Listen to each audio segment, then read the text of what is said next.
you started your gym as a blue belt, which you definitely weren't an average blue belt in jiu-jitsu. You were above average. You were doing some super fights and stuff like that that I remember. And I started training whenever you were a blue belt. But can you talk a little bit about what that was like? I'm sure you must have got some feedback or some little bit of hate on that. Yeah, it was rough, you know. It was something I wanted to do. I always wanted to teach. I always wanted to have a school. Even before I got into jiu-jitsu, I followed martial arts as a kid.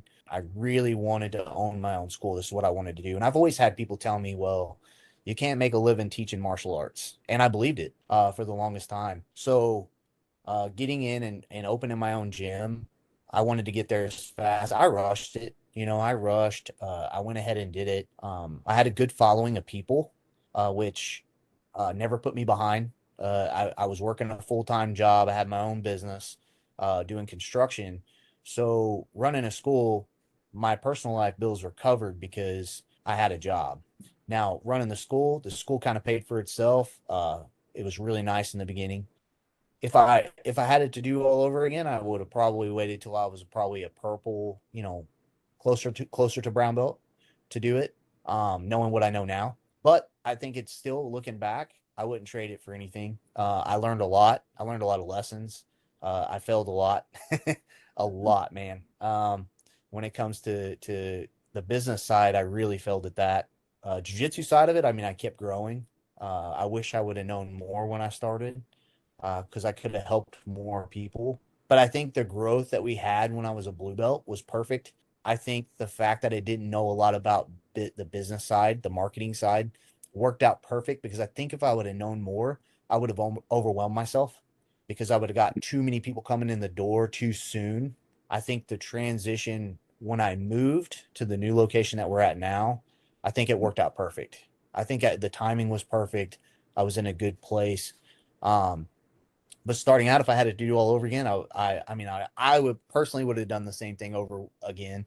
But I've told other people, I was like, wait till you're a purple or brown belt, you know, wait till you got more years of being around somebody that's running a business, and getting the knowledge of jiu-jitsu, as opposed to starting at a blue belt like I did, you know. Uh, of course, I mean, I've been doing martial arts since I was in high school off and on, so I had other backgrounds, so that helped out a lot. But Mhm. I get asked that question a lot though about starting a school like I did, you know. Um, I would probably wait longer.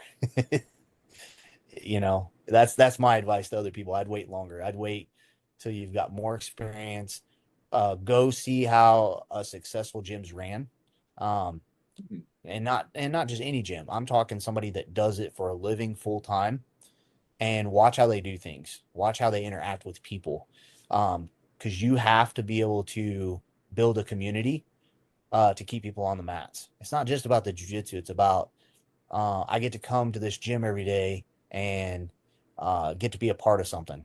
You know, the learning jujitsu is the bonus of it, but I get to interact with all these people that are going through the same stuff I'm going through every day, family, work, and they're coming in and trying to be stress free for an hour a night.